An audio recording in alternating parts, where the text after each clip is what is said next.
Okay, I'm back at the meeting. I'm sorry for the break in transmission. Yeah, so let me share the screen, please. It's just some network issue here. Let me share the screen, please. So, yeah, so we are back. Can you please let me know if you can see the screen? Can you see the screen? Yes, we can see it, but you need to enlarge. Okay.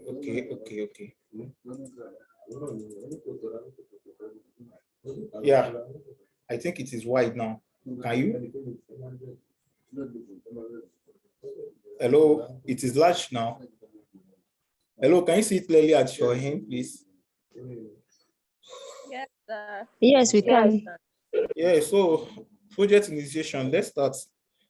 So the project initiation is all about how to start the stage for a successful project, to determine the stakeholders, their level of influence, and how to mobilize and manage them, to identify the project scope, like what you want to do, the project goals, what you want to achieve, the deliverables, what are those things that you want to put out as a result after the end of your project, and the success criteria, which is like a measure on how you want to know if you have successfully executed your project. If you are taking product management, how do you want to know that you have successfully taken the product management? If you are taking program management, how do you want to know whatever projects you are doing? How do you want to know the success? How do you determine the success and to know how if you have achieved the success? So we actually discuss how to use tools like OAC charts, stakeholder analysis, and project charters to help you set project expectations. As well, we'll be talking about SMART goals to help you see the full scope of a project, determine its visibility, and clearly define what project success will look like in concrete terms. You understand? So let's go. Why is project initiation essential? Why is project initiation essential? If you are talking about project initiation, it means you want to kick off a project. Oh, sorry, brother. Yeah. Oh, sorry. Please, I think there's somebody talking at the background, so we cannot really hear you. Please, so as for us to have a free flow, kindly let's mute our mic. Please, kindly let's mute our mic so as for us to have a free flow of conversation.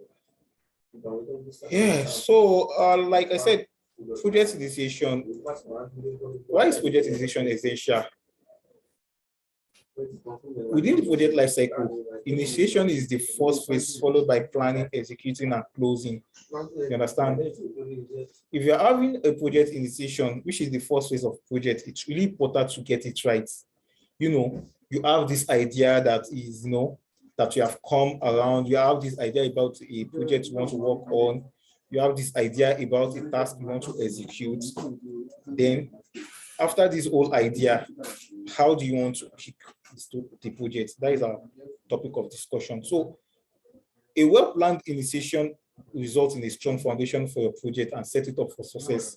Whatever project that you initiate, not just initiating, like it is well planned, it is well initiated, there's high possibility that you have success at the end of it. Even if there won't be success at the end of it, you have the reason, which I'm going to, explain towards the end of the course. So for every project initiation, it actually begins with a problem. It actually begins with an opportunity. It actually begins with you identifying a challenge. So once you are able to, identify a problem, you are able to identify an opportunity within an organization, within a society, within a company, wherever you are, that is where project initiation begins. So this project initiation is actually a phase where it is a crucial time for you to asking stakeholders the right questions. Your stakeholders can actually be maybe your boss in the company. They can actually be your target audience, who are your customers, who you want to sell to. You understand? So stakeholders can be anybody. It depends on the type of business that you are running, the type of company you are running, the type of organization you are running, that will make you to determine who your stakeholders are. So for you,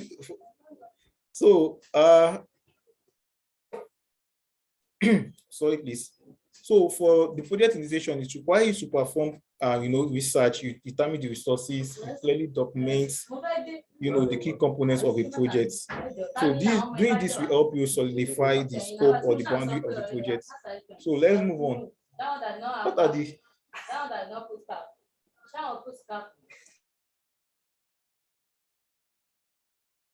what are the key components of project initiation? We have key components of project initiation are basically 6. They are the project goals, the scope, the deliverables, the success criteria, the stakeholders, and the resources needed.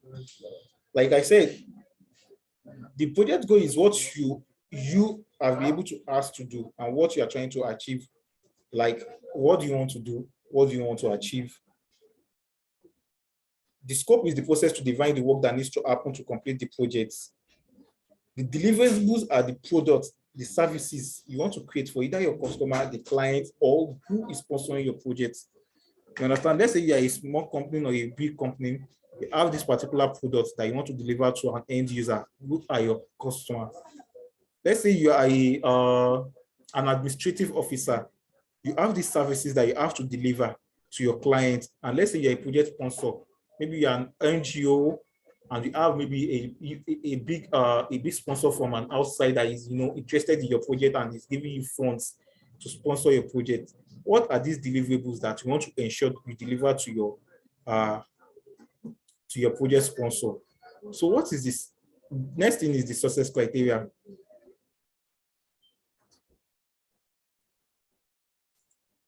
Sorry for the background noise. So the success criteria are the one that determines the standard at which you measure how successful your project was in reaching its goals. You understand? As an NGO, okay, let's say you're organizing a boot camp maybe for young kids, teenagers, or the youth of your community. What will be the standard at which you measure the end result of your boot camp? Is it that at the end of the boot camp, we are able to measure that, okay, this set of teenagers or youth are able to get photo design, they're able to make screen, they are good at UX research, they are good at UX writing, and they can apply into real life to make them useful to the society. These are the success criteria. Let's talk about the stakeholders. The stakeholders, as I said earlier, are those that are key to make informed decisions at every step of the project you are. Suppose you're a startup, maybe a small startup of 3. You have maybe the chief executive officer, you have maybe other aspects. At one point, each stakeholders will need to hold everyone accountable that, okay, what are these, as at this decision we make, what are the things you've taken as a step? Where are we now? Where are we going? Understand? This same applies to every other aspect. It is transferable skills. So let's talk about the resources aspects. The resources aspect with every project initiation, if you don't have any resources in place, it is just a waste of time, energy. And what are these resources you need? More fund is needed in every project you execute. Even if you have the idea that is as big as Kilimanjaro, if you don't have the budget to fund it, the idea will have to be penned. You need people. You understand? You need people. Even in this period of artificial intelligence. Okay. See, it's like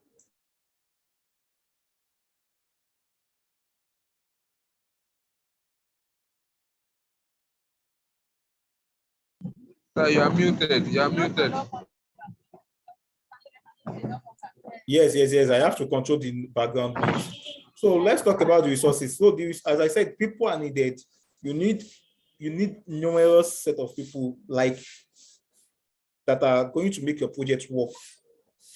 Those that you think are going to make your project to align together and make your project to be successful. As well, you need materials and other items that you deem fit for your project. You understand? So yes, so these are the key components of project initiation. For whatever you do, set your goals, know the scope at which you want to work, know your deliverables, know what you are going to measure your goals, your scope deliverables with towards the end of the project or at the end of the project. That will let you know that yes, you're actually achieving what you set for yourself, involve the necessary key stakeholders like the project sponsors, your customers, or your clients, and ensure the right resources are in place as you move into the project initiation, like the budgets, the people that you need, the materials, and all the resources that will, be suitable for you to execute a successful project. So let's talk about project charter. When you're talking about a project charter, for every project, you have to document. For every project you do, using the components of project initiation, you have to document them down. And the document at which you use in documenting all these components is called project charter. It is a project document that contains all the details of the project. It contains your goals, your scope, your deliverables, and every resources that you need. This project charters, as I said, is the one that lets you clearly define your goals. Bullet 1, we want to achieve this also at the end of our bootcamp. Bullet 2, we want to ensure that the patient or the patient are what they use in the medical industry. At the end of the day, are able to successfully take their laboratory tests, and at the end of this, we are able to do this for them. You understand? So this project charter is what you use to judge your success criteria as a public administrator working in a local government. Are you sure that the task that is assigned to you for the particular local government you are working at the end of the week and the end of the month, are you able to achieve them? Is it getting to those who it's supposed to get to? These are the documents that will let you prepare it. So it's also, this project charter actually allows you, to be organized. It allows you to actually set a framework, the times you need to get your work done, the necessary tools you need to communicate, the stakeholders who you need to involve, and others. Understand? So that's the benefit of a project charter. So suppose you are starting a project now, you actually need something called cost-benefit analysis, which will make you to know whether this project you are going to venture in is going to be profitable or is going to make you run at loss. Is it going to be a high-risk project or is going to be a low-risk project? You understand? So that is the benefit of cost-benefit analysis. So once you're able to get the whole idea and initiation around your project and you're able to document it down, then you need to evaluate the project. What are the cost-benefit analysis that is going to, that is going to cost you? What are those things that is going to add up to make this project successful? So these are the benefits, the value you put into the project, as well as the financial cost. This cost-benefit analysis, as I said, determines the risk. It helps you minimize risk if the risk is high. If the risk is low, it lets you know, yes, this project we are going to take is on a low risk, and is able to let you convince your stakeholders or your funders. As well, it is going to let you know if you are going to get a lot of gains for the project you are executing, either for a company or organization. This project charter that you make will let you know the cost-benefit analysis that will make you to be that will be presented to the to the stakeholders of your company, to the executives, and to let you know if the project is on track. So what are those things that let you know the cost-benefit analysis? What are those things that let you determine the cost-benefit analysis? We have three aspects that are divided here. So you might need to determine what we call tangible and intangible cost of the project. Tangible such a way that it is something that you can measure. Understand? Let's say, okay, you are a producing company. You have a set of the target that you want to, sell to your target audience. Yes. What are the quantity? Like, what are the measurable products you want to release? Is it 100? Is it 50? That is the tangible aspect. The tangible aspect of you being a detergent manufacturer is that, is this detergent going to make your customer happy such that once they wash their clothes once, they are going to, get their clothes clean? You understand? So this is transferable to every project. You can measure it, and you can measure it either in tangible form by using quantity. You can actually measure it in terms of qualitative form by determining the happiness, the customer satisfaction, and the likes. So To determine the benefit of a project, you have to determine what value the project will cost. The amount of money that is going to go into the project, how much money the budget you have for the project will bring from existing customers, and how much time it will save. If you are measuring in tangible way to know customer satisfaction, how will it improve the customer experience? You understand? So to determine the cost of a project, you need to know how much will people have to spend on this project. You as yourself, as a company or as an organization, you need to know how much you are putting into the project. You understand? You need to know what are the one-time costs. We are talking about one-time costs. Maybe for a month, what is this going to cost? For first quarter of the year, what is it going to cost? For a year, what is it going to cost? Are there any ongoing costs that you are currently in? You understand? What about the long-term cost? If you have a long-term plan for the organization, you understand? So the intangible aspect, like I mentioned customer satisfaction, which is for company. The same applies to internal organization where you have employees working with you. Is what you are going to do make your employee to be satisfied? Is it going to improve employee productivity? Let's say you're a product designer or you're a product manager that you're working for a company or you're freelancing for a company. What is the perception you want people to get about your service that you put outside there? Understand? So these are the brand perception aspects. So how this actually falls into you to be able to listen to them, because you having a project charter and having a cost benefit analysis is not enough. This is actually a means to an end. You have to be able to make effective communication to your target audience, your project sponsor. You have to listen to your clients.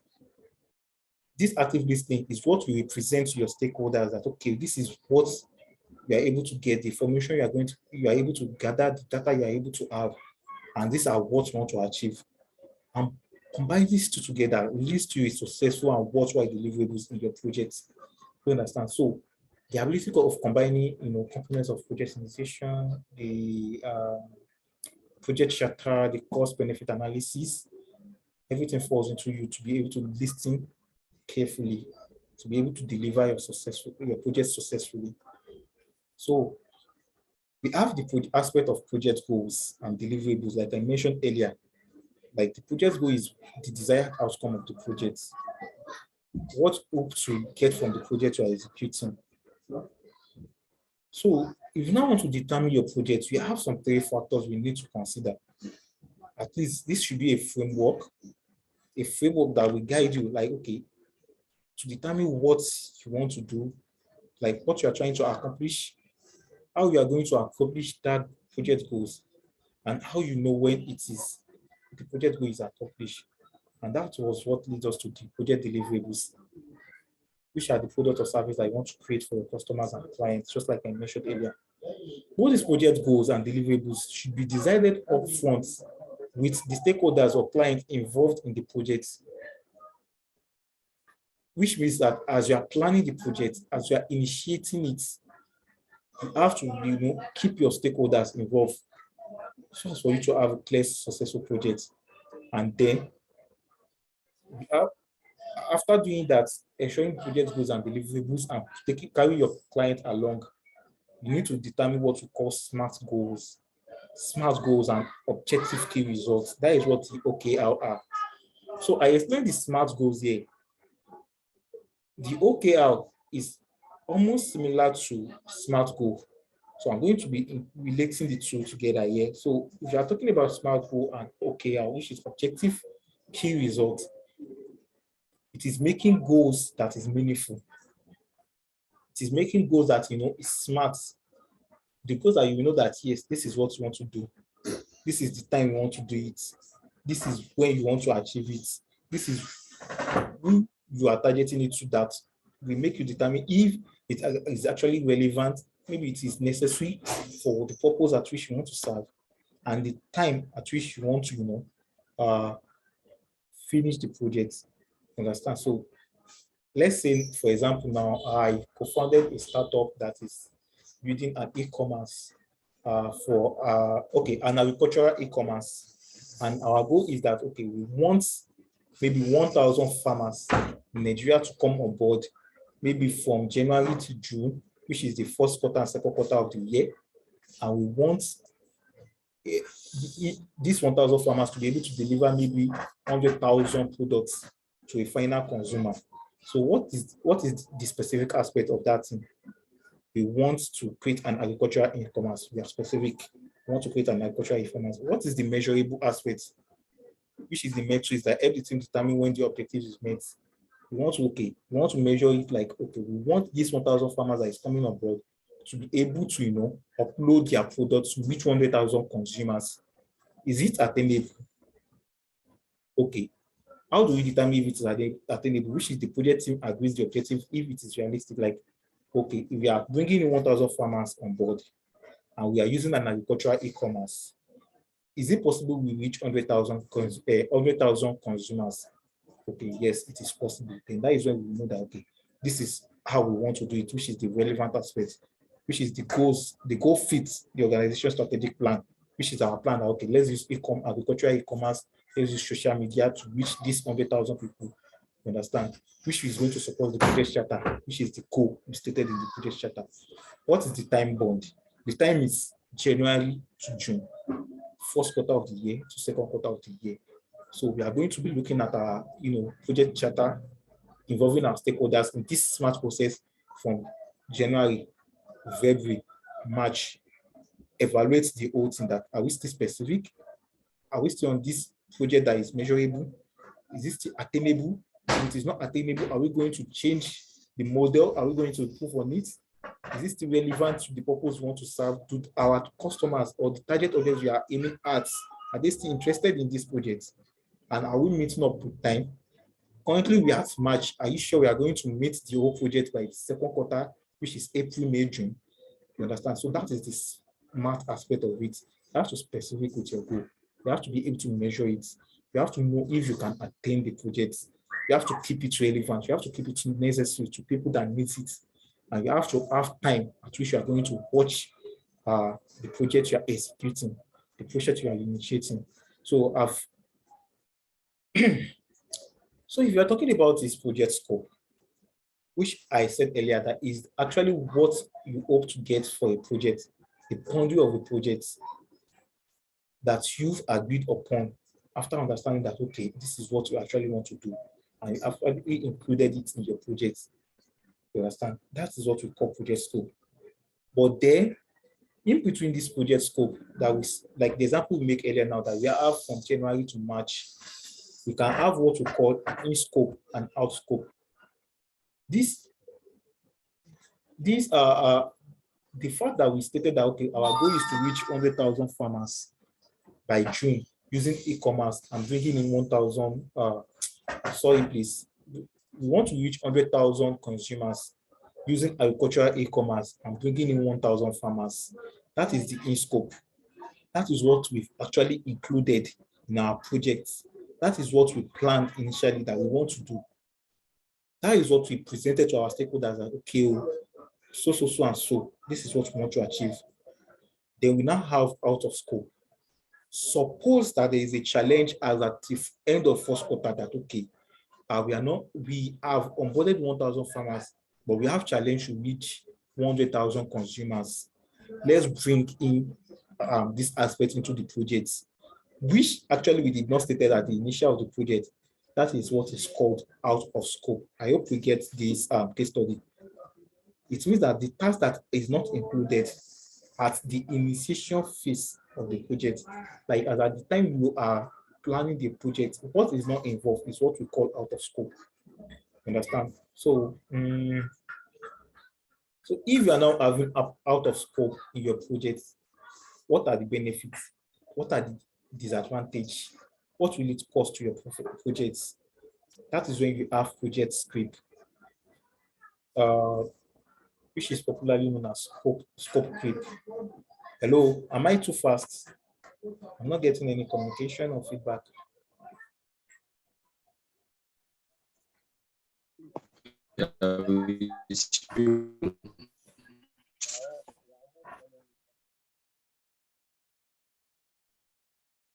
You are flowing with you. Yeah, with you, sir. Carry on. Okay. Okay, so Let me see. so like I said, we have in scope, which is the boundary of the project we are currently working on. The project at which we have our plans from the beginning to the end. Then we have out of scope that will let us, like, which is the scope that will let us, bring in another set of goals into the project. And as I let you know, once you start bringing in what you did not actually plan into a project, you are getting out of the project, which is popularly called scope creep, which is when a project will start to go beyond what was originally agreed upon during the initiation phase. Sincerely speaking, for every successful project, it is necessary for you to have a scope creep. It is either one, you are not meeting the success criteria you set for that project, or two, you are exceeding the criteria you set for the project. Like the case study I mentioned earlier, that we have 1,000 farmers. We want to use an agricultural e-commerce to reach 100,000 consumers. Let's say we are not working accordingly with project charter. We are not going to be able to meet the 100,000 target consumers at the end of the day. But let's now assume we work tirelessly, and as at the beginning of the second quarter of the year, let's say April or May, you have already met the expectation of these 100,000 consumers. You have to improve, the project goal, to meet maybe further clients or consumers that are coming into our platform. You understand? So that is how scope creep can come. It can come as a low, as a low return on the project you are executing, or as an high return on the project you successfully execute. So if it is, irrespective of wherever it is coming, it is going to automatically cause stress on who is working on the project. You understand? It's the stress that if it is on the low side, your stakeholders, your project sponsors, we have to pressurize you that, see, team, we are not doing this thing right. You have to do more. You have to do this. If it is working on the high return, the project stakeholders will want to see how much more can we achieve since we are able to meet our targets. Understand? And in one way or the other, it is going to put your organization at a project, at a project risk. Either you are losing the money, you are losing a client if you are not meeting the client expectations, rather, if the project is on the low side.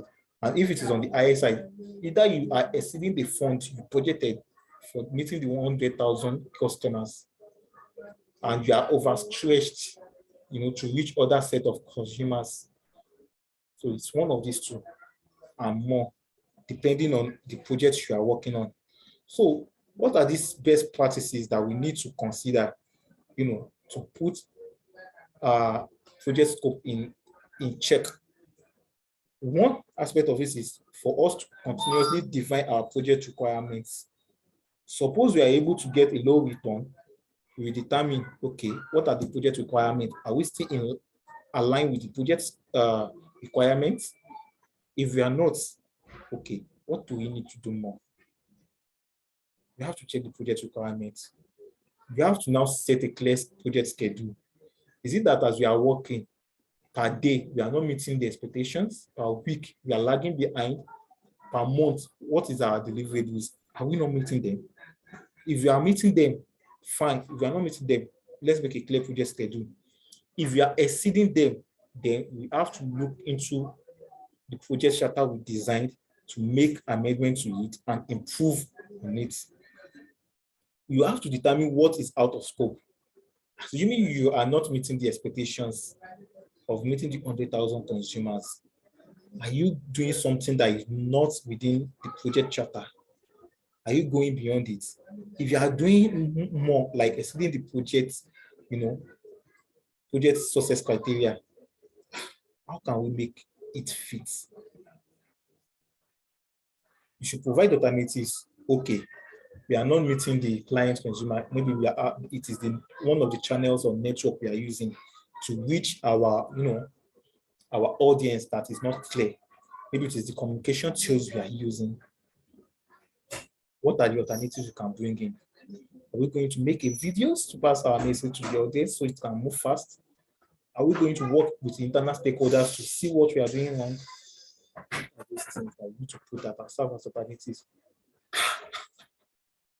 So you set up a change control process, you understand? Okay, so after setting a change control process for either low or high, you have to learn how to say no. The ability to say no is one key thing, because in every project, in order to satisfy maybe our project stakeholders, project sponsors, or want to satisfy our customers, our clients, whatever they ask us, this, and this, can we do it? Yes.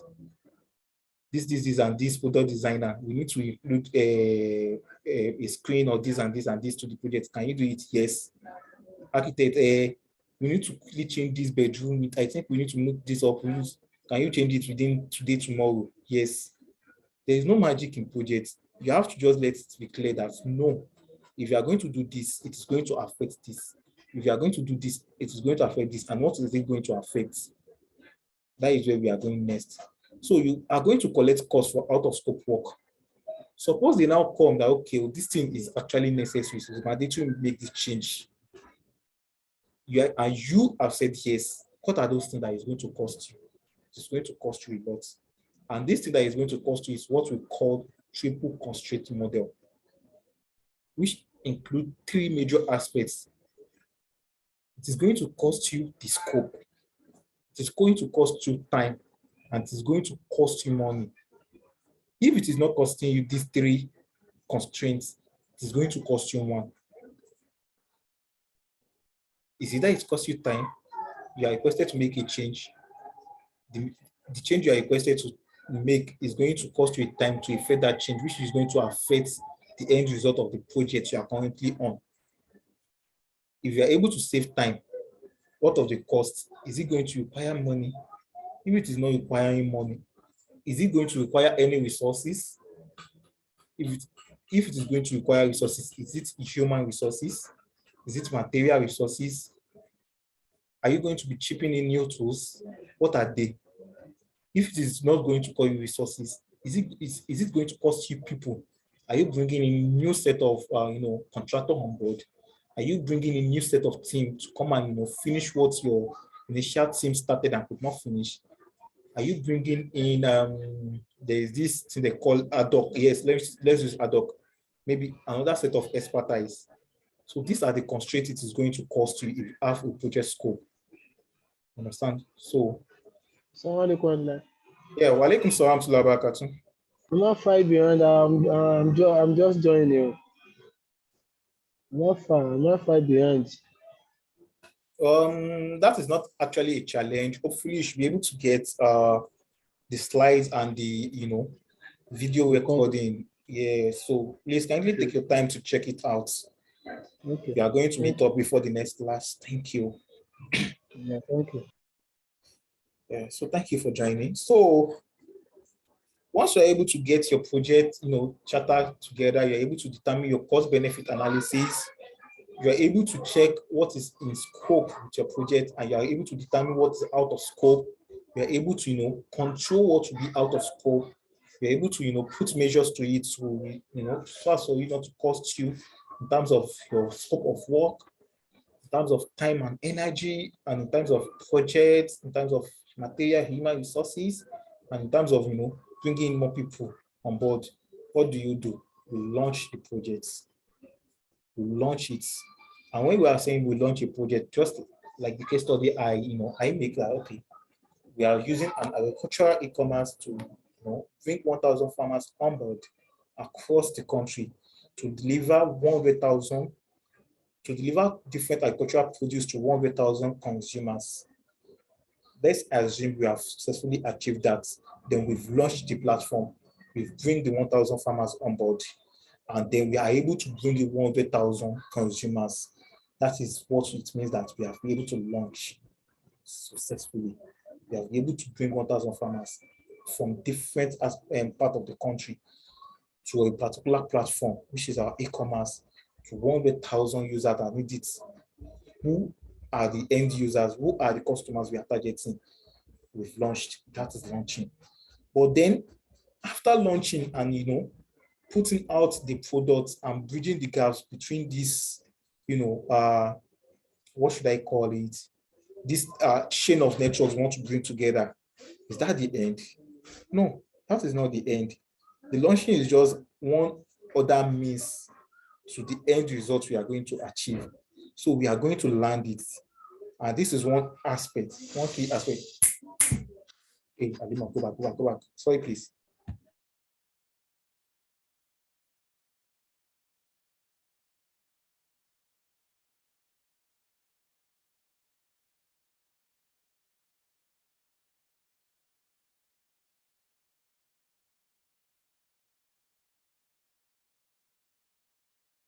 Yeah, sorry for the break.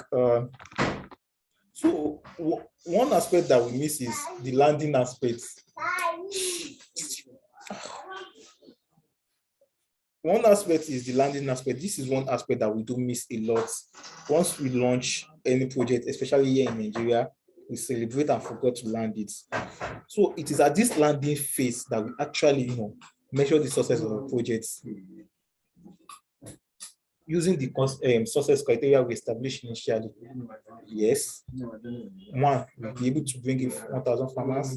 Two, we'll be able to create a platform that closes the gap with the consumers they want to reach. Then three, are the consumers happy? What is our success criteria? Is it for the consumers to be able to reduce the rate at which they go to the market?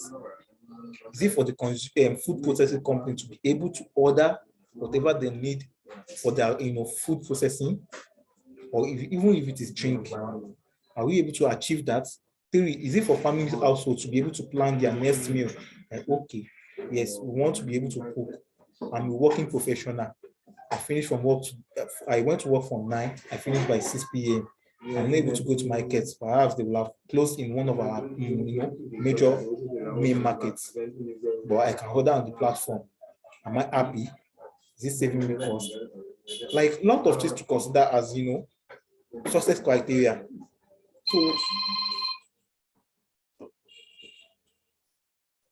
So once we are able to land these projects, that is the success. And this is where you determine your project has achieved its goals. It's actually it's my phone. So this and this landing phase is what I would like every one of us to be able to. Sorry, please help me tell her that I'm on the session. Yeah. So this landing aspect is what I would like every one of us to be actually major into now. Increase the loudspeaker. That phone is not on my phone. So it is this landing phase I actually want every one of us to major in to determine and celebrate our success. You understand? So then let's start celebrating at this point now of our landing phase. This is where we should be celebrating and not the launch phase. Launch phase is actually where we are able to take the product to market. Launching phase is where we are able to get, teenagers and youth for our NGOs. Launch phase is where we are able to, as a public administrative officer, we are able to make policy. We are able to make, what is going to be interesting to, to the local government beneficiaries. You understand? But then the landing phase is, do this thing actually reach them? As a public administrator, are we able to successfully execute a government project for these people? As an accountant, am I able to deliver these financial reports? Are we able to meet the target we set for the year? As an agricultural e-commerce platform, are we able to put things, you understand? So these all aspects actually are transferable from one project to another. You understand? So then let's see how we are working with our stakeholders. We've actually talked about stakeholders from the beginning of the class till now. And as I said, our stakeholders are actually very, very important in our project, whatever project we do. Their interest, their decision, the way they influence the project, what impact do they have? What success can they contribute? How can they be, part of our success story to make this project work? These are what roles and the responsibilities of what stakeholders are. But there is one thing I want us to know. Stakeholders can come in different formats, just like I mentioned earlier. We can have project sponsors as our stakeholders. Project sponsors can be like, okay, we have a fund that is interested in funding, our organization. They're interested in, funding our boot camp. They're interested in, delivering equipment maybe from abroad to our medical hospital, so as for us to perform a medical laboratory test successfully. They can be our customers. We want to, as an electrical engineer, we want to be able to, fit an housing, successfully, such that if there is an high current, high voltage in a house, all the appliances in the building did not go for it. As a product designer, we want to make sure that, our end users are able to use screen very well. You are able to navigate through the Zoom. You're able to see an icon and know that this is for speaker. You're able to see this and you know that this is for chat. As a customer, you are able to know, put so many things out there. Then as a team members, who are our stakeholders? Yes, we have the product manager who is going to manage all of us. We have the we have the product manager. We have the product manager who is managing the products that is going to go to the end users. We have the project manager who is going to be managing the team. We have the, maybe the chief financial officer. We have different people in this organization that are there. They are the team members that will, make this project go from one phase to another and work and to make it successful. So these are the stakeholders that we are going to put in phase. Actually, there can be more stakeholders, but if you are going to break them down, they'll still fall into this category. You understand? So then, like I said, project team. Now let's look at it. If you are bringing in project team to to work on a project, as a project manager, there are some things you need to decide. Very key, you need to decide for your team. One, you need to look at the staff experience. What is their experience like? Are they suitable for the project you want to execute? If they are not experienced, if they are volunteers, do you have the plan to train them into what roles they want to play? What are their availability like?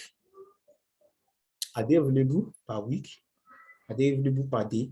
If they are available per day, how many hours can they spend on the project you want them to execute? If they are employee, within what time and what time do you want them to be able to execute a work?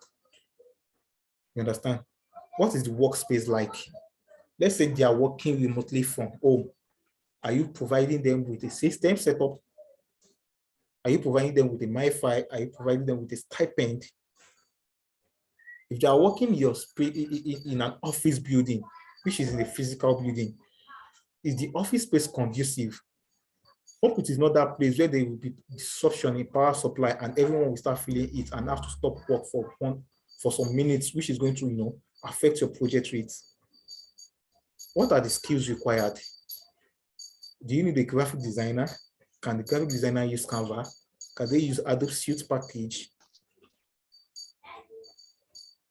Do you need a project manager? What are the previous experience the project manager have? What are the transferable skills they can bring from that previous project to the one you want to execute now?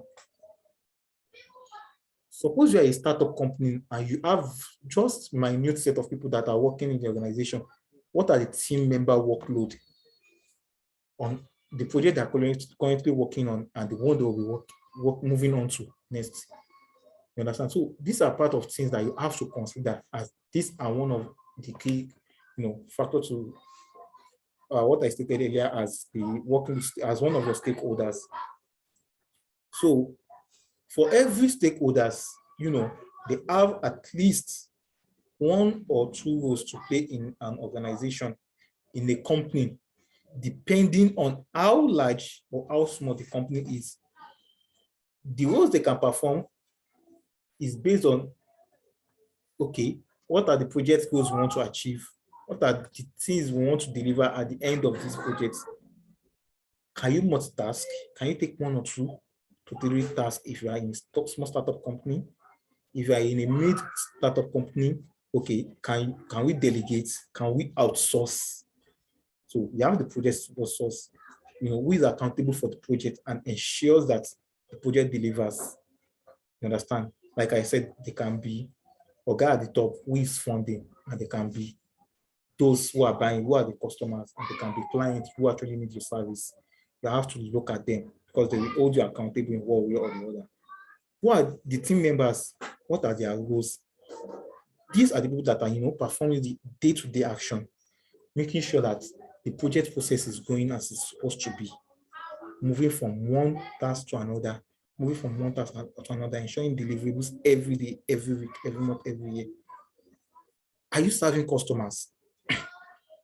These are the people that actually get some sort of value from a successful landed project. And these customers can sometimes be users. You understand? So we have the project manager who is responsible to ensure that, okay, this project I want to execute at this particular point in time is delivered at the end of this time.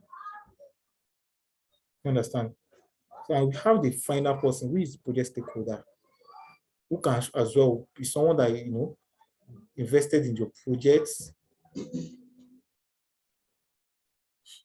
Understand? So all these project stakeholders that we are working with, the roles and everything, we need to analyze them. How can they influence our projects? How can they be part of the success story of our projects? And as well, how can they drag our project back? So this is the visual representation of the stakeholder analysis, which will help you to build the necessary partnership that you need and ensure you are involving the right person into the project you're executing. So first of all, you have to make a list of all the stakeholders that the project impacts. Everyone, from the project sponsor to the project stakeholder, to the team members, to the customers, to the project manager. You have to just list them, determine their roles and what they want to do. Then you now have to look at it after listing them. You have to determine the level of interest and influence for each stakeholders. What are they interested in?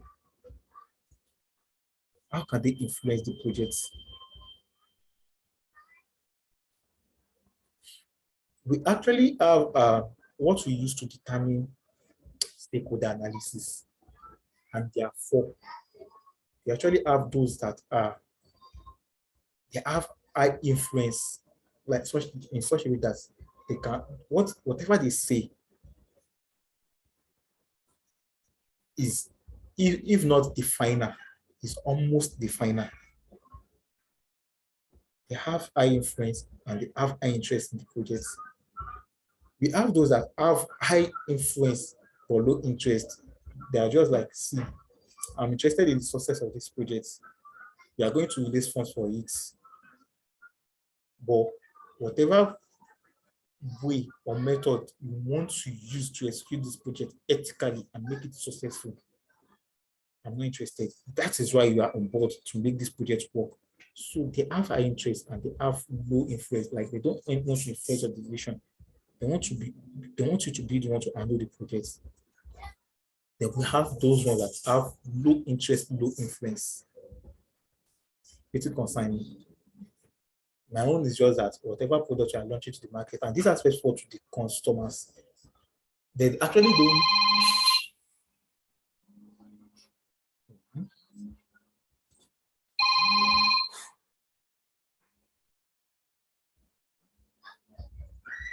So we have those that have low interest and low influence to the project, and we have those that actually have. I've mentioned I've mentioned high low, I've mentioned low. Then we have those that have high interest and low influence, which are those that are interested in what will be the outcome of the projects, but they don't have the power to influence the projects, but they are there to just that, let me see what the outcome of this project will be. So that is how we analyze our stakeholders. So it is important for whatever project we are doing. So for these basic charts, this is going to go to, like, the stakeholder analysis actually we apply to the project sponsors and every other on the team. They will now have a basic chart that can allow you to determine who is doing this, who is going to handle this, and who are we going to report to. We have WASI charts. WASI charts is the chart that actually helps you to divide the roles and the responsibility for every individual in that team to ensure that your work gets done efficiently. You have, the roles of the project stakeholders, the project sponsors, team members. We don't expect the project stakeholders or the project sponsors to, come and perform the roles of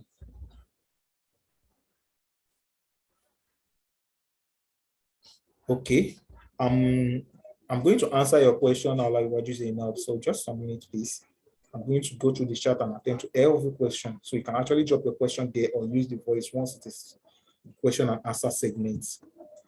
Yeah, so when we talk about WASI charts, we have the R, A, C, I. We have the responsible aspects, which refers to those doing the work to complete this task. What are those that are responsible for this? Suppose, okay, let's use a construction industry. Suppose we want to make a building. Who is the architect that is responsible to design? Who is the quantity surveyor that is supposed to estimate? Who is the facility manager that is supposed to ensure that all resources that are brought to site are in the right place for the safety of the workers? Then who is the construction or structural engineer that is supposed to deliver this structure of the project that we want to build? Those are those that are responsible. Those are those that are doing the work to complete the tasks that we have in the construction industry. Then we now have A, which is accountable, which refers to make sure the work gets done. Architects, have we finished our design? Have you been able to do this? Do you consider the space planning? Do you consider the interior design? Do you consider those that are going to use the building? And so on. The quantity surveyor, please, do you make sure you estimate this market and forecast the duration at which you are going to work? If you are costing an iron now, hope in the next 2 years while we are still on this project, we'll be able to handle this project. We will hold everyone accountable, consulted, which is the same. Includes those giving feedback like subject matter expert or decision makers. In every company, especially construction industry, there will be somebody that is at the top that will report to, or everyone in the allied professions that are in the building industry that we are going to bring into the conference soon, to get their feedback. So these are the experts in that aspect. It applies everywhere too. It can be the executive secretary of an NGO, it can be the program manager, it can be the community manager. You have to factor the WASI chart into what you are doing to ensure successful project. Then we have the I, which is the informed aspects. Who are those needing to know the final decisions? You understand?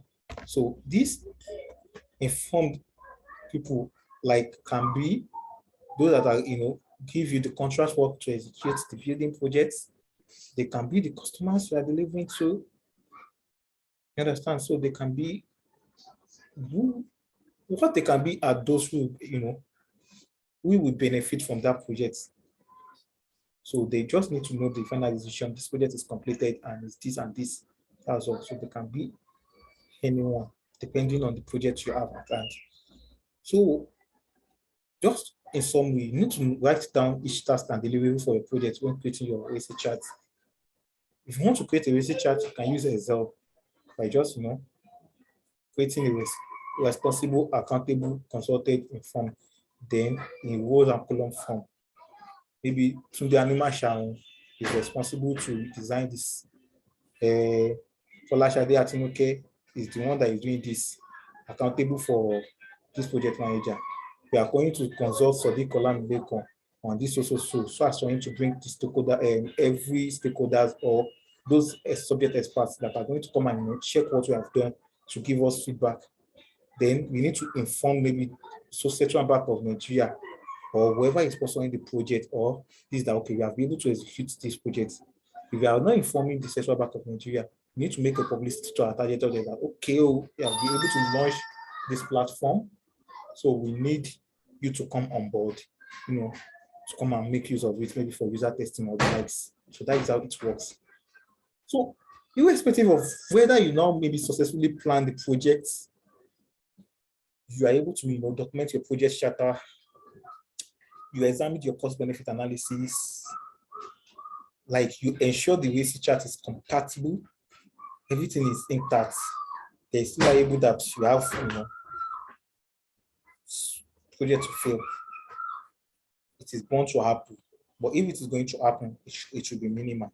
So what are these things? What are these particular steps or missteps that make a project to fail? We have the likes of unclear expectations. Maybe at the initial planning of the project, the expectations is not clear, or maybe it's clear, or there is one or two person in that organization that did not get the information clear. And it is in that their own office, department, or their roles that there's a flop. It is going to affect the overall project. Maybe you set unrealistic expectations. Okay, we want to meet 100,000 consumers to deliver agricultural produce using 1,000, 1,000 farmers. How? Understand? You have to consider all this process. So if you have certain expectations, you need to, put some success criteria, like measure that, okay, how do you want to do this and that? Another aspect is miscommunication, lack of communicating clearly. If you can recall, when in the aspect of we listening to learn, I mentioned active communication. There should be a communication tool that you use to reach your employees, your volunteers, your co-workers, your allied professionals, to pass information to them. If the information did not get to where it's supposed to get to, there is bound that there will be miscommunication, and it's going to affect the project and make the project to fail. Lack of resources, like I mentioned in our triple constraint model. You want to execute the project, you don't have money. I don't know if you want to perform miracle. Miracle does not work. If miracle will work, you have to even work towards it. You need to execute a project, it's not bringing people on board. How? You want to execute a project, you did not plan the time. All these are key factors to consider in a project. Then we have scope creep, just like we mentioned earlier. We bring in what is not in the project charter during the course of the projects.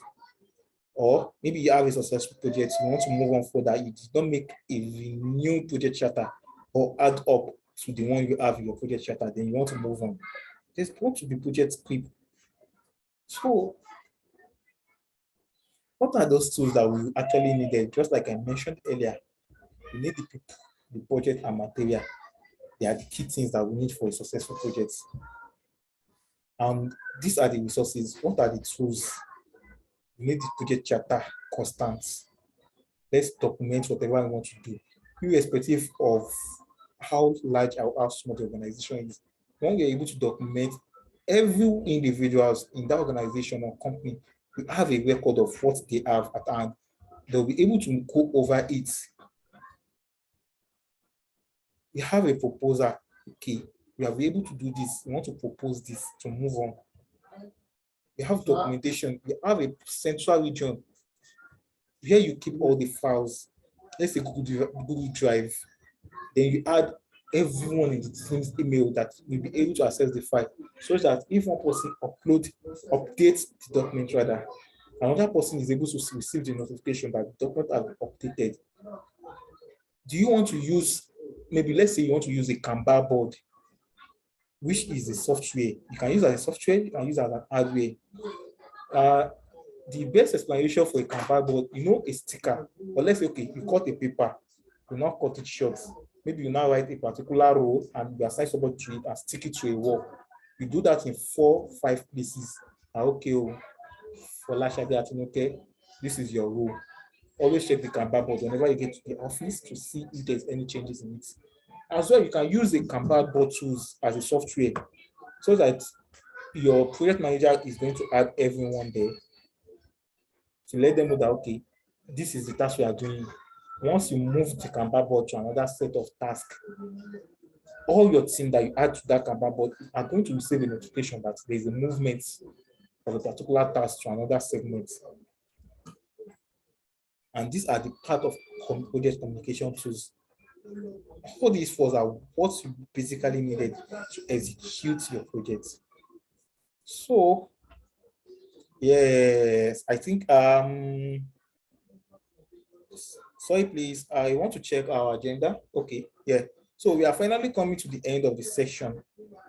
And yeah, thank you very much. Like I said, my name is Isiaq Sodiq Olamilekan. So next on the agenda, we have questions and answer. Ask me now.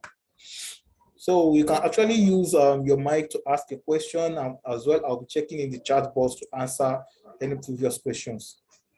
Thank you very much. Wa alaikum salam wa rahmatullahi wa barakatuh.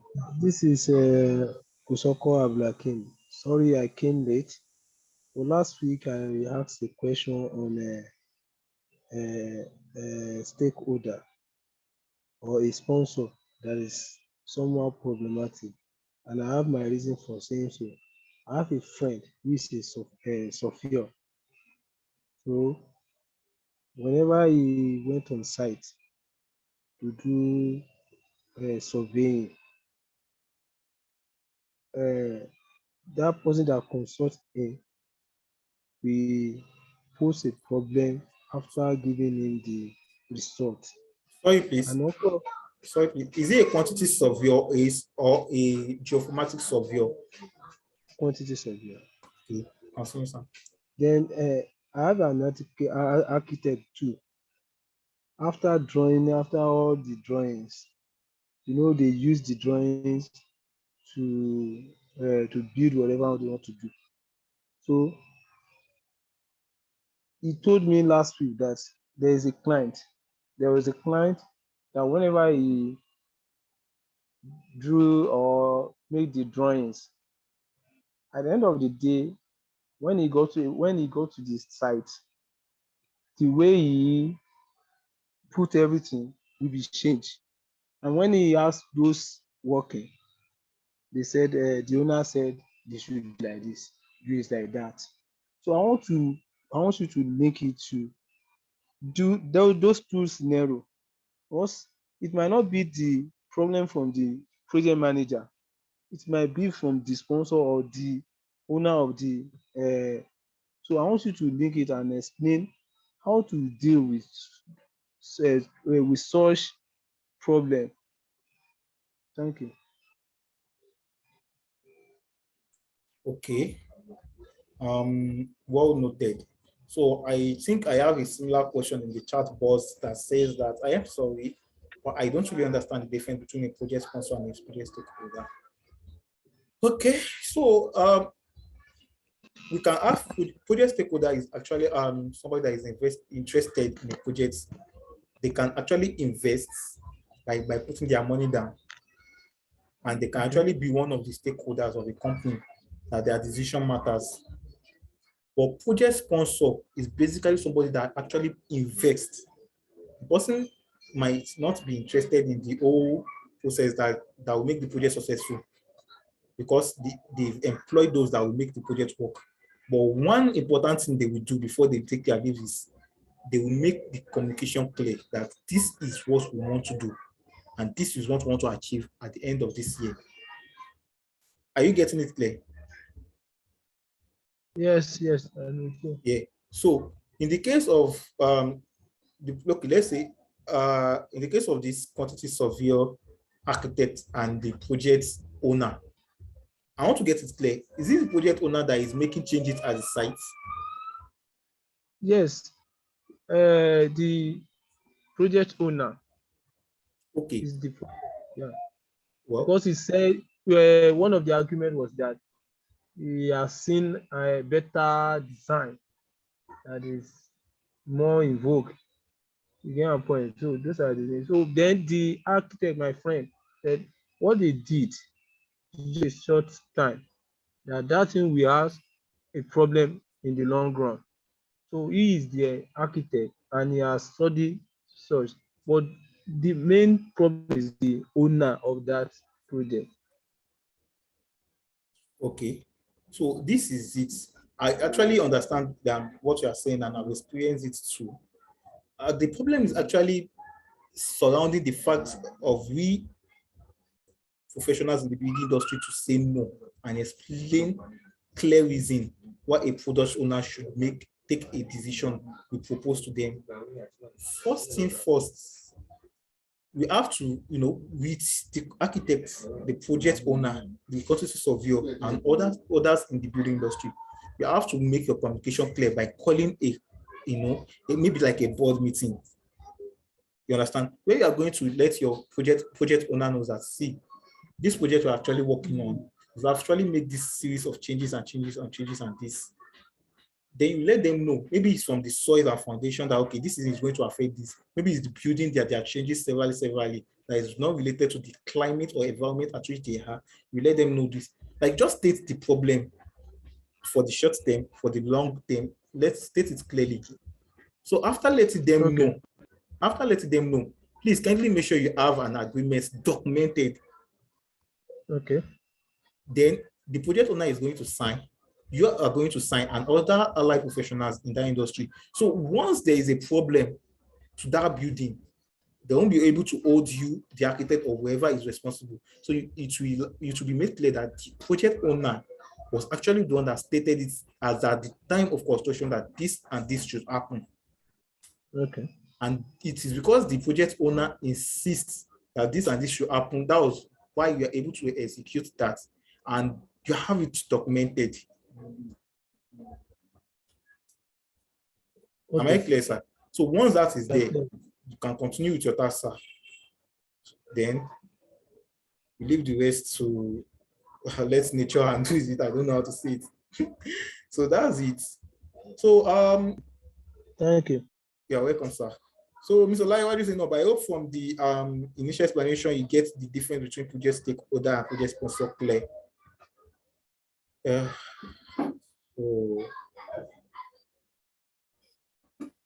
Okay, so any other question, please? Hello. Okay. Sorry, Assalamualaikum. Sorry, please. We have Mr. Olamilekan about that twist, and okay. So please kindly move on. Okay, now Assalamualaikum. Wa alaikum salam wa rahmatullahi wa barakatuh. I want to ask if it's possible for us to get the slide for today's class, because I joined the class late, so I even missed some parts. Okay, it's possible. Are you in the WhatsApp group? No. Okay, please kindly reach out to us so we can add you to the WhatsApp group, and hopefully towards the end. Okay, please, Miss Waida, please kindly drop your contacts so they can reach out to you, please. So you reach one of my co-facilitator is going to drop our contacts so you can reach out. Kindly click the contact and reach out. So hopefully towards the end of the section, we are going to send all slides via our email. So kindly subscribe. We will send the Mailship campaign form to the group, so you can actually click on subscribe and use the link to join section anytime we are having our section. It's easier like that. Okay, so any other question? We are going to the thank you for your the lecture, and they are quite helpful. But what I noticed in the lecture is that we're talking about some company if an individual is undertaking a project. But in my own case, we run an NGO, and for our budgeting, we will have done the budgets before presenting it to the donor. That is like applying for a grant. So if after applying for a grant and we have done our budget, and say our budget is like $15,000, and the price of things in Nigeria, things move on quickly, and the price of things increase. And by the time we now want to execute the project has been approved and everything is going on well. And the price of some things, maybe the raw materials or building materials suddenly increase. Maybe, you know, price of cement was like 3,500 before, it's now 4,200. So that extra now, you know, it's going to upset the project. So, and you know, these donors, they'll say, okay, since we've given you the grants, we're not going to, you will have even signed it during the grant making stage that, okay, this is the amount of money that they're going to give you. They're not responsible for any other costs that is associated to the project. So what will be the way forward in that? Does that mean one can now remove some things from the project? But the donor will say, okay, you told me you are going to do this, this, and that. Why are you removing it? So how does one navigate in such a situation? Thank you. Okay, you are welcome, ma. Yeah, like based on my experience with working on projects such as this as a student, one factor, my prof, who is my project director, like guiding me, informed me is that for every cost and estimate we do, we should always add a miscellaneous and state a clause that this particular project, as at the time we are going to be doing it, is going to be, you know, there is likely there should be an increase in price. So suppose there is an increase in price, you are going to reach out to the donor to let them know there is an increase in price. Are you getting me? So one. I'm getting you, but I don't think that is realistic. Okay. The donor has already told you, you know, there are different donors, and some donor can tell you that, okay, the maximum you can access from them at a particular time. So, okay, like the US embassy now, okay, the highest you can access from them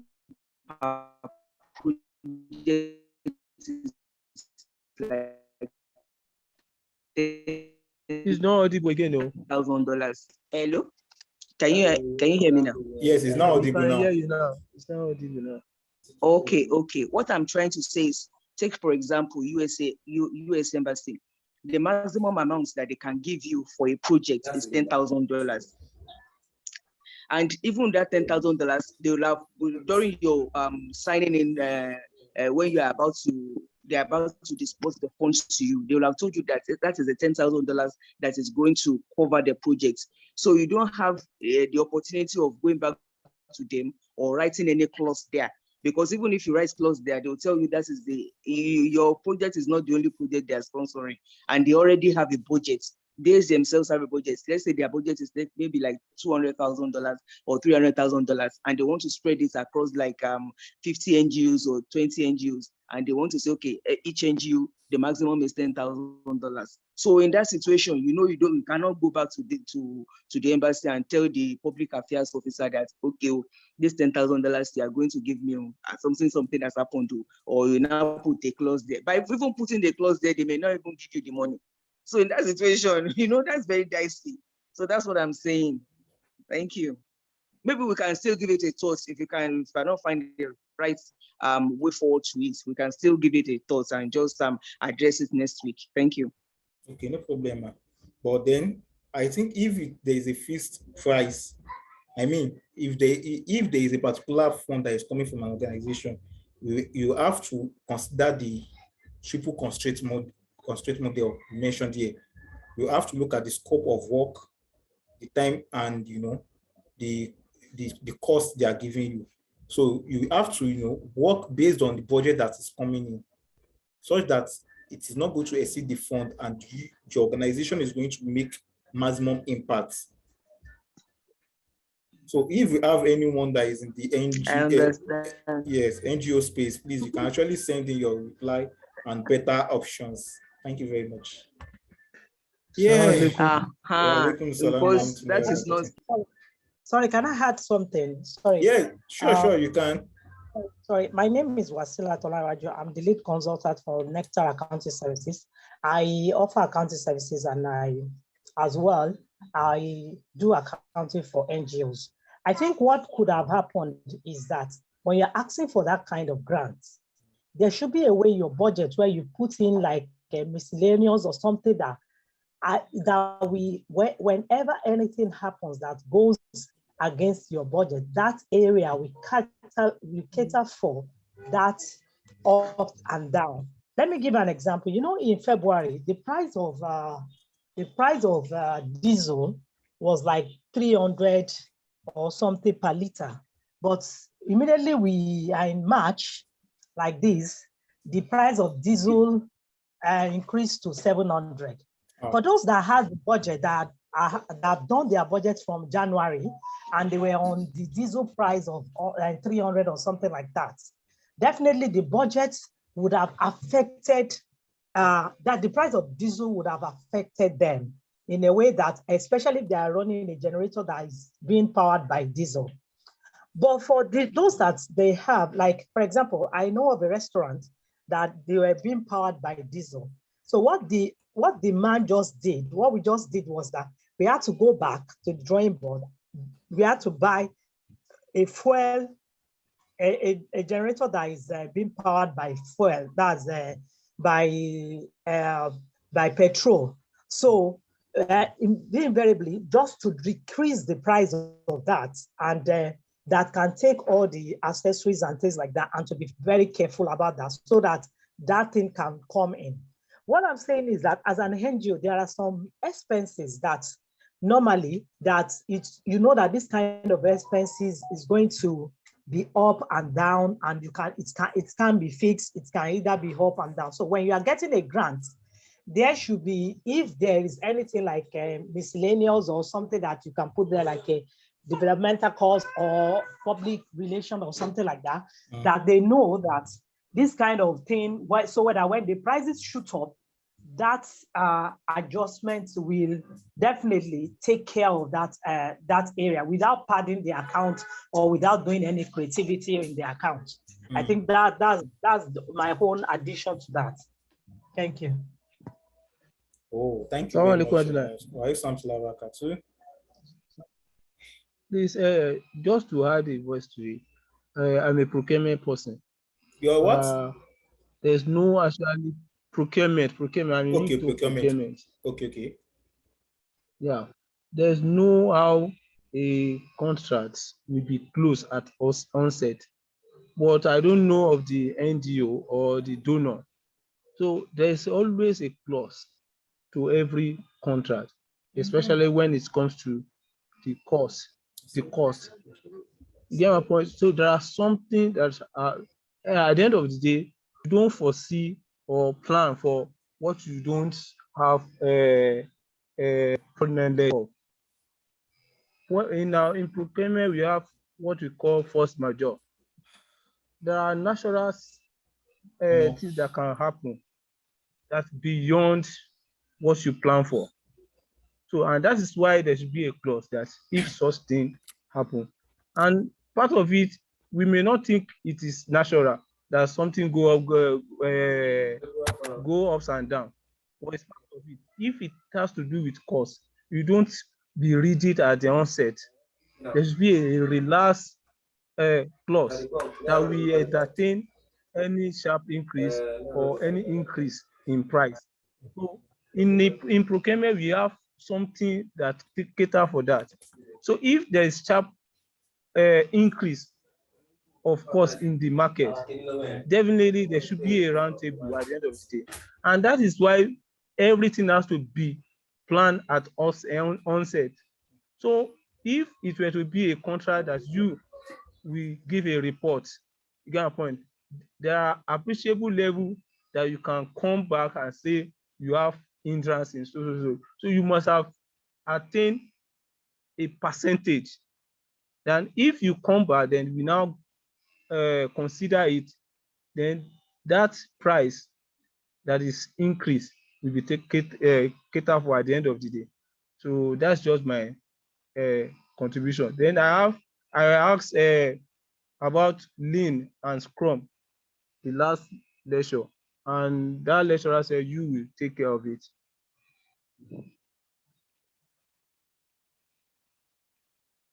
Hello, assalamu alaikum.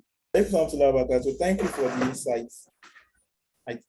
We are all learning from you. Thank you very much. The lean and scrub that I asked the last time, the lecturer said you will take care of it. Oh, the lean and scrum, right? Actually, Yeah. yes, and he's one of our team members that is going to. It's part of a particular discussion we have during our series here. But then, no problem, Sha. We are going to get more details. So, if you are talking about lean's process means like you are starting small. Okay, let's say for example now, like okay, I don't know if you received my email. I mentioned there that we are like as a community students leadership community project, we are tasked to reach out to 15 secondary schools in our city. And we are able to reach these 50 secondary schools through the Commissioner of Education, Niger State. But then we started with 2. You know, the whole large project is 15. The lean aspect is the small one we start with 2. Okay. So you will now be taking it, if you are able to successfully execute projects in that school, like that school that you pick as to start with on a small scale, then you progress. That is lean. When you say something is lean, like okay, starting small. It actually applies in startup too. Let's say you want to start up a business, you don't carry it. Although many of us actually have this perception of starting big. Even if I learned my lesson, but not the hard way. You have to start small. If you want to launch a business, start within your community or 2 or 2 people. Just broadcast, share flyers and likes. Let very small people call you. Then if you start in that small aspect, you continue scale. Once people start referring you, you will start growing big. So that is lean. Then if you are talking about Scrum, Scrum, it's actually, I don't know how to put it. It actually is diverse. It's like a large field. When you talk about Scrum, we can talk about Scrum as regards project, as regards products. You understand? You have like product owner, you have backlog, you have many things that involve Scrum. But the main aspect is somebody is actually controlling some particular set of team. Are you getting? So you can have a Scrum, you can actually have a Scrum master, who is one person that maybe let's say we have a big organization, you have the financial department, you have this, then you as a project manager, you need to manage all of them. There will be somebody that will be reporting to you who is also a project manager that will be, giving you feedback. It's not necessarily you should be arguing. So that's it. Abi, Olaiwaju, Scrum. Yes, that is it. I don't know if any of my project manager is going to add to that, but that is actually how I can break this thing down for you to understand. Okay. So let's wait for the next section. So you'll be in the next. I don't mean this next section. No, is one of the section that is going to be on agile methodologies, or one of the section 5, series 5 or series 6 is where we are going to handle that aspect in details. Okay. Kindly join us in the next, series of PM we have. Yeah, so I think we are moving towards the time. We have just 5 more minutes to go, and we are going to call it a day. So, do we have anyone that want to ask a question? Just 1 minute, so we can appreciate and end the meeting. Our meeting is scheduled to be from 11 to 1. We've answered question which we actually scheduled for 30 minutes. So we actually within the time frame. So any further question before we call it a day? Assalamu alaikum. Wa alaikum salam to Allah barakatuh. You are welcome. So I wanted to ask that can we see like a sample of what a project charter looks like, how to create it, and the cost benefits analysis and the racing chart. So just for us to maybe go over it together, how to create one. I don't know if you get my point. Yes, I actually do. Well, project charter varies. Okay. So project charter varies with with different projects. But I'm going to share one of my own project charter. I did one for a startup or 2. I did one for the community project I worked on. so I can share it. But then I do not have a Missy chat. I think my other fellows are going to share it with you if they have one. Then if there is none, we actually have to create one and share with you, inshallah. So, but please kindly save the contact here if you are not on the WhatsApp group, this phone number. So we add you to the groups, then I will send some of those documents that can serve as a template. Then maybe we will build the remaining ones for you as you need them. Thank you very much.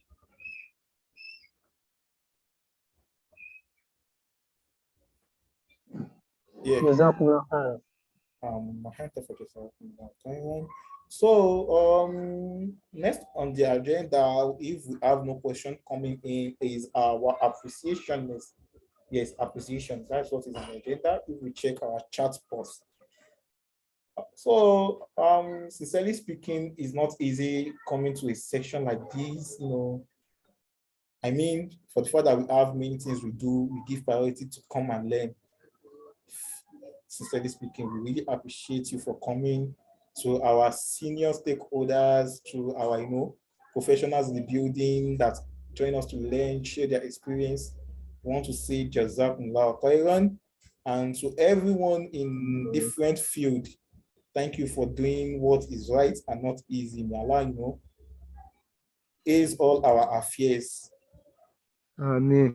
Jazakumullah khairan. So our scheduled closing time is actually 1:30, but we'll be able to cover everything. We are going to be closing the prayer, so we need a volunteer, you know, to give us a closing prayer, and then we'll call it a day. And before that, we actually be the last aspect of the agenda is for us to reach out for feedback and, you know, reflect. So we are going to be sharing a survey form where you are going to, you know, give comment on the facilitators, whether the current facilitator, the facilitator for the last previous section, rather, you understand, and maybe the you know, anchor for the introductory section. You are going to make comments, you're going to give us a feedback. Sincerely speaking, please kindly take just some few minutes, you know, to give us feedback so as for us to work better. Understand? So thank you very much. So we need a volunteer to give us a closing prayer in the next 1 minute so we can call it a day. Oh, yeah, Allah.